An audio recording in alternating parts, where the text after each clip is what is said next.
You're watching Moms Matter. I'm your host, Shirin Agar. And all the way from Israel, we have Ruth Wasserman Lande, who is a former member of parliament in Israel, who helped with Abraham Accords in a very special way, and who's just been advocating and fighting so hard on the ground in Israel, and also a mother to 4.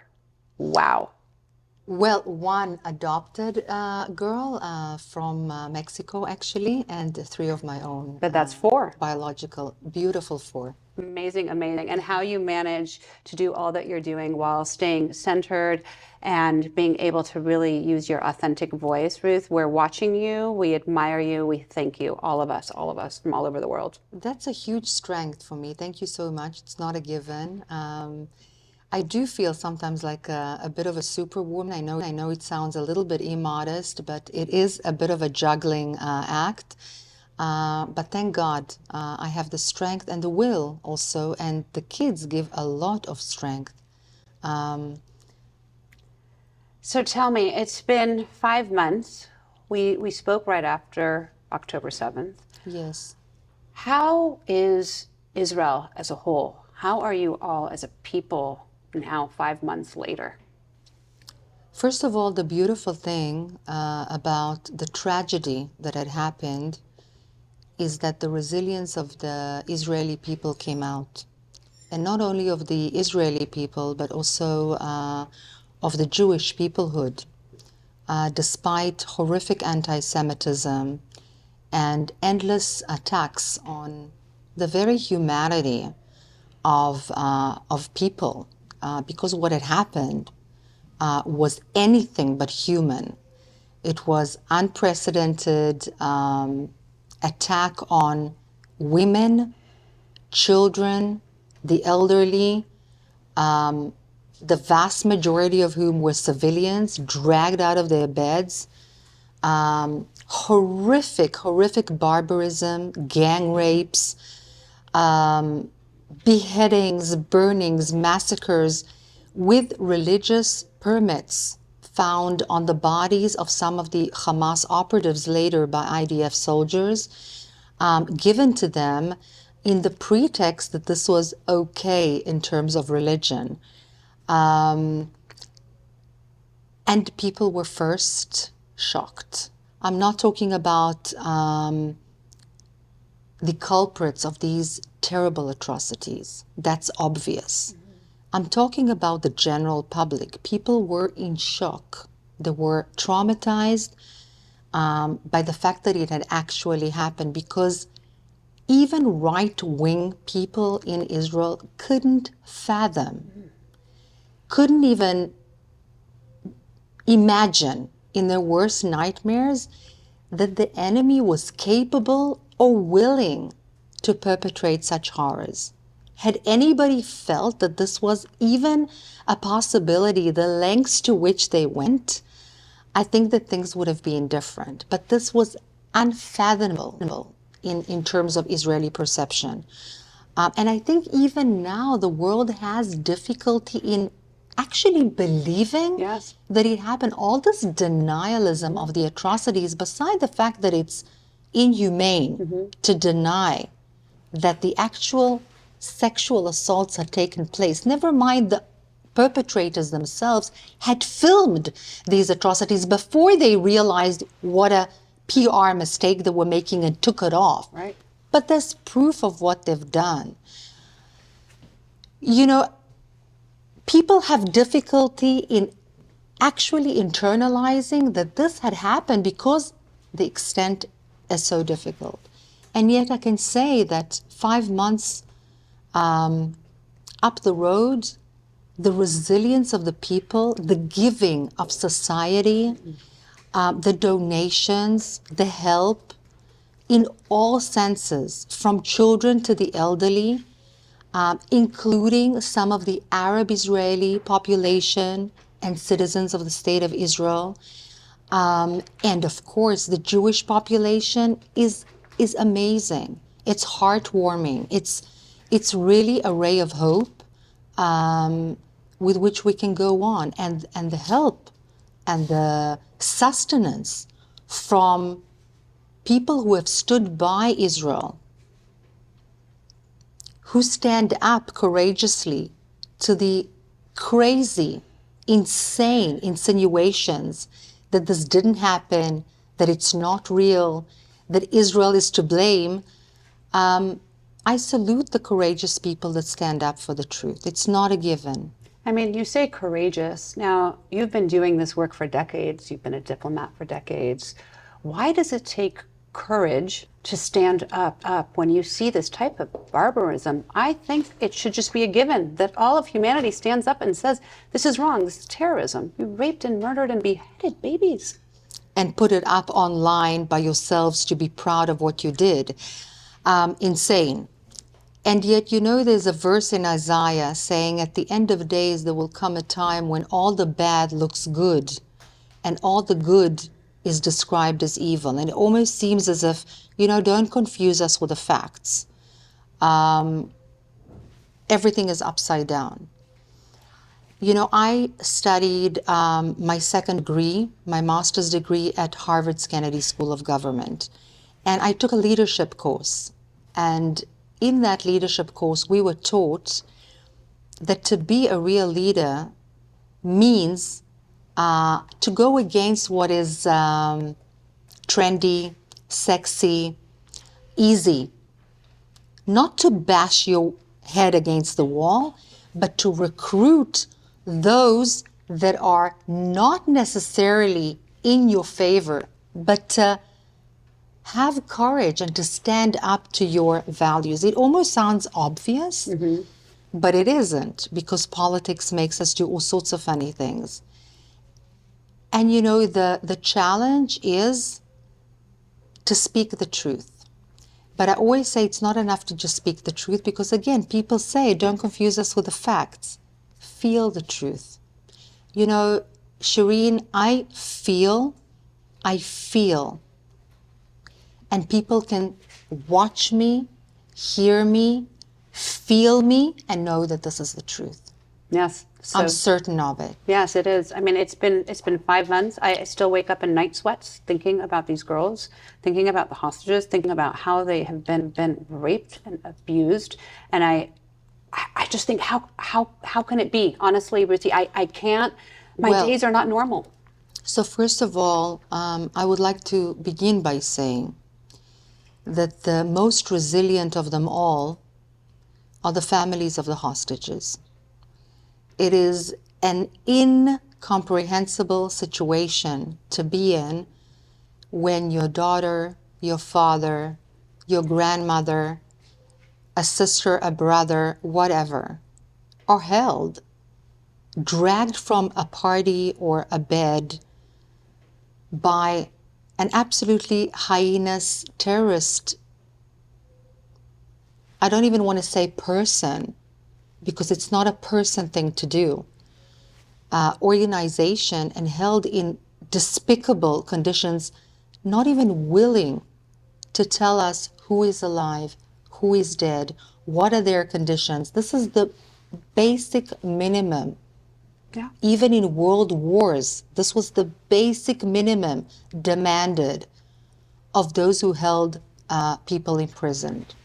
So they are the real heroes of the entire story, and God willing, they will have the strength to continue and see their dear ones come home. Why is it happening, Shirin? I dare say that there is a misconception that it's all about the Israel-Hamas war. But this is a complete misconception. This is the very minor, tactical, small micro element within the big picture.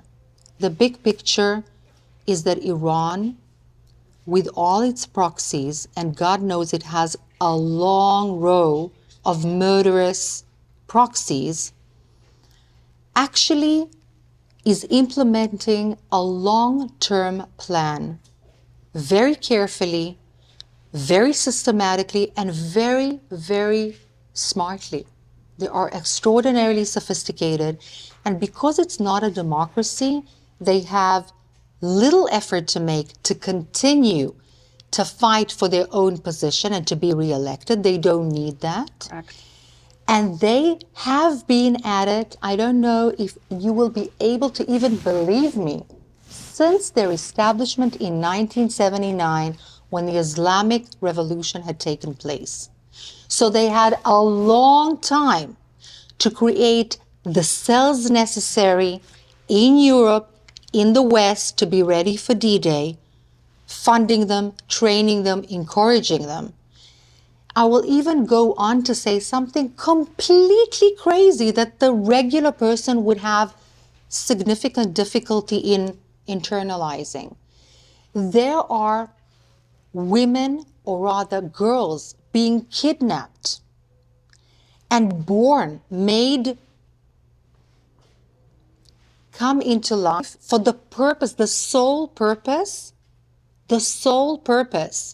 of being taught a certain ideology. That ideology, Shiite, extreme ideology, not all Shiites, and certainly not all Iranians, on the contrary, but the extreme leadership of that country is strategically thinking about educating the next generation and the next generation for extremism and taking over the West. That is what they're doing systematically, and the West is asleep. Well, the West has completely been misinformed, and the propaganda war has come into and infiltrated into our universities and into our high schools and into our elementary schools now. So we're seeing this, Ruth. My question to you is, what do you say to these so-called social justice warriors who think they're fighting for pro-Palestinian movement? What do you say to them? The first thing I'd like to say is that the Hamas is not a pro-Palestinian, land-oriented movement. Yes, they're a Palestinian. They are an arm of Iran. But don't forget, Iran is Shiite and the Hamas is Sunni. The Iranians are using the Hamas and the Palestinians that are pawns for them. They look down upon them because the Persians, or rather the mullah leadership of the Persians, look down upon their Arabs as pawns. Now, the Hamas is actually creating a religious war. They are not fighting for a land. The core ideology of Islamic extremism is religious, meaning that there is a wish to create a caliphate worldwide of Islamic Sharia law. The Sunnis want a Sunni orientation, the Shiites want a Shiite. At the moment, their sole, let's say, point of integration is Israel, the Jewish peoplehood, and the West. And they make no secret out of it. Right. They used Israel and the Jewish people in the beginning because it's amazing bait. It's easy to galvanize support against Israel. It's easy to galvanize support against Jewish people, unfortunately, worldwide.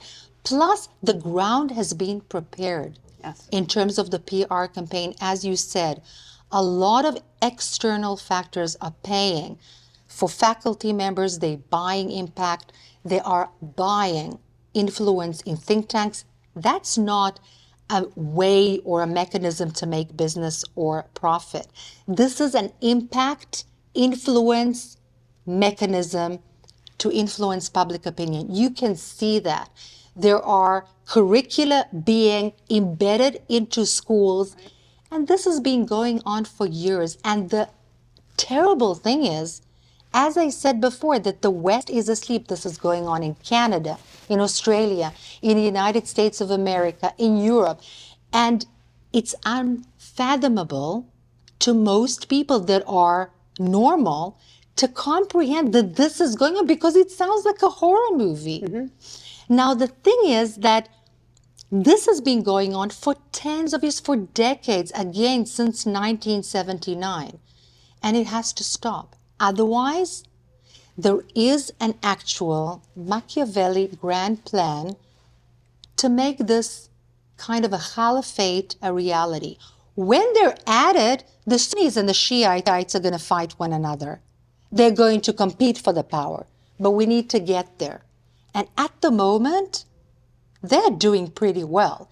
The Hamas infiltration killing, massacring, raping is just one little part of it, of the grand plan. This is going on in the West Bank as well. A lot of Hamas, a lot of Islamic Jihad, education for incitement by a UN body, not only in the Gaza Strip, but in the West Bank as well. Where is the world? People are being taught to hate not only Jews and Israel, but the West, Western values. That's right. This is insanity. This is feeding the beast. Well, in 1979, like you said, when it started, we were in Iran. I was just a year old. My mom said when the university started uprising against Iran and wanted to bring in the Islamic regime is when I knew we were in big trouble. And we see the same thing happening today all over Europe and in the United States. It's very clear. We are in trouble.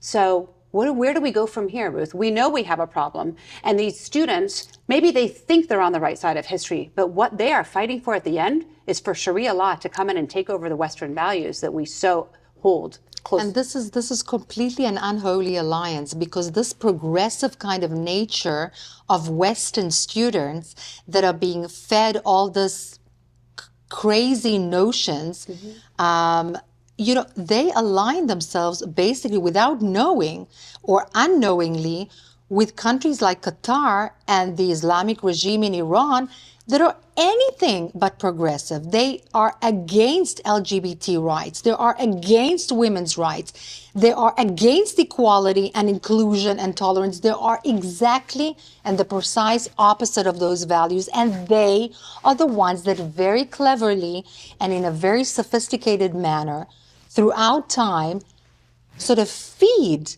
Western minds with completely polluted ideas. Now, what needs to be done is that the West needs to wake up.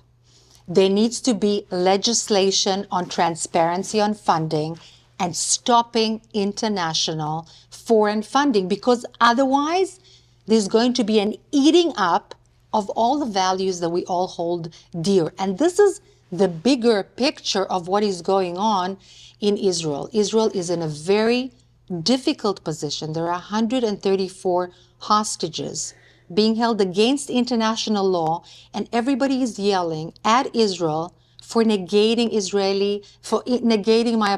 international law. So I ask those people, Shirin, if your mother, daughter, sister were raped, you know what? Not raped, gang raped. If sharp metal objects were pulled into your private places, and then those people would film that disgusting, immoral, despicable act and be proud of it and interview and say clearly they will do it again and again. Who am I to argue with them? What right do I have as a government? And I'm not in the government. I'm not even for the coalition currently in Israel. I'm from a different party, a liberal, centrist party, as a politician. But what possible right do I have not to clearly protect my citizens against this evil? What right? What right? Now, you are saying that the civilians should not be attacked? That is correct. Israel does not target civilians. One should speak to the Hamas. Why are you hiding behind schools? Why are you hiding behind kindergartens? Why is UNRWA headquarters above war tunnels built by billions of dollars, hiding horrific weapons? Why? Where is all this international money that was channeled? People speak of a blockade in Gaza. Israeli government allowed for years for suitcases of cash to be driven into the Gaza Strip to the Hamas.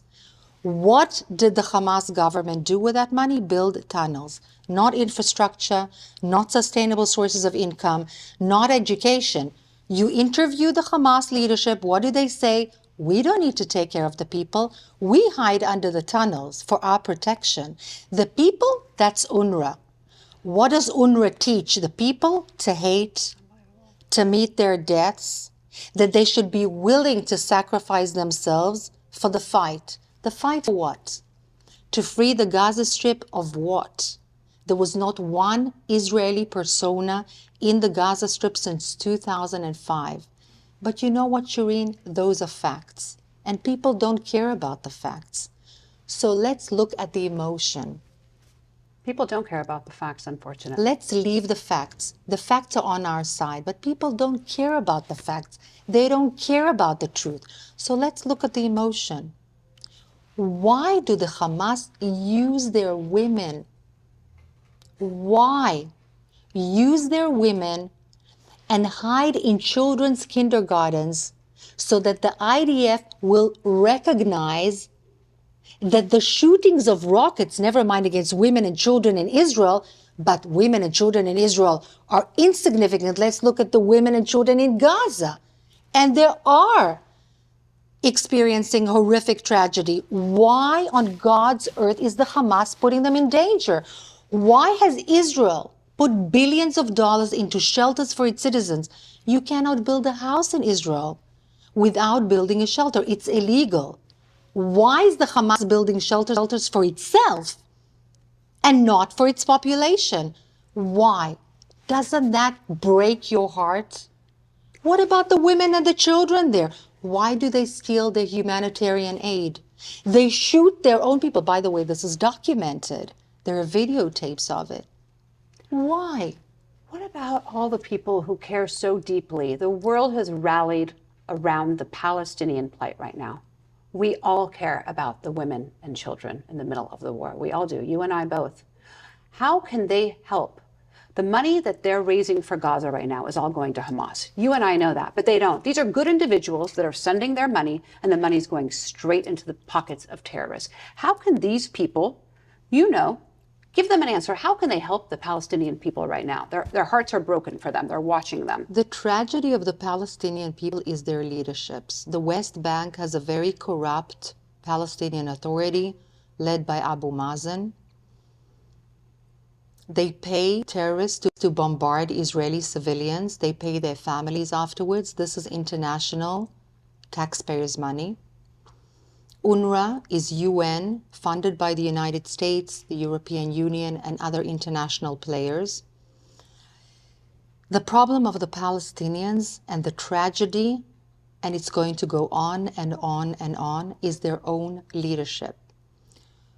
The Palestinian Authority, with its corrupt leadership and paying the terrorists, the Hamas, as I said, it's a religious ideology. By the way, many people don't know that in 2005, when the Israeli IDF left the Gaza Strip, every single Israeli citizen left the Gaza Strip, some of them forcefully. Every single Jewish bone was dug out of Jewish graves in the Gaza Strip. So there was no Jewish bone left in the Gaza Strip. This was back in 2005. And exactly like the West is suggesting right now, the Palestinian Authority was brought in to rule the Palestinians. It took 2.5 minutes for the Hamas to shoot the Fatah. The Fatah are the Palestinian Authority operatives in the kneecaps and throw them out of the windows. They were running to the IDF soldiers on the Israeli-Gazan border. And the Hamas has been holding hostage millions of Palestinians since. Now, hatred and incitement is being taught in the Gaza Strip and in the West Bank. And that's a tragedy. It really is a tragedy. Teach technology. Teach sustainable sources of income. Teach medicine to treat people, not to make people die. Bring hope. Billions of dollars have been channeled into Gaza. Billions of dollars. Yeah. Where is that money? Where is that money? And you're right. The humanitarian aid that goes into Gaza is being stolen. The leadership of the Palestinian people is their worst enemy. So what can be done? Instead of propagating a ceasefire, which, by the way, is not very realistic, not because of Israel. Two sides need to cease fire, right? Because if Israel ceases fire, the fire won't cease. That's right. But let's say that if you love the Palestinians, you propagate for a solution, you propagate for a ceasefire, it's not going to help because the Hamas will redeem itself from this difficult position because they had lost a lot of operatives, and they will rebuild themselves, continue to hold the people hostage, and they will continue to rob their nation of any hope. Even the Palestinian Authority, Abu Mazen, said that very recently. Can you believe it? You know what? Don't believe me. Don't believe a Jewish Israeli woman. Believe the Palestinian Authority's Abu Mazen. Please go ahead and read what he had to say. He said it's all the fault of the Hamas. Unbelievable, but he did say that. He said that they didn't consider the will of the entire Palestinian people. They didn't consult anybody. They just went ahead and did. Why? Because the Hamas and the Fatah hate one another. They're never going to sit together. So when I go on international interviews and I'm brought a partner or a counter position by a Palestinian Fatah, and they speak to me about sitting around the table, all together, happily creating a coalition in Gaza, come on. I'm an Arabist. They just need to go back to 2005. That didn't happen.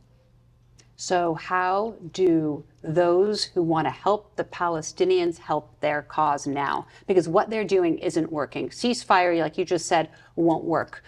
We know getting rid of Hamas is going to help these people. What should they be chanting in the streets? They want social justice movement so badly. These young people want to believe in something greater than themselves. They want to help humanity. What should they be doing?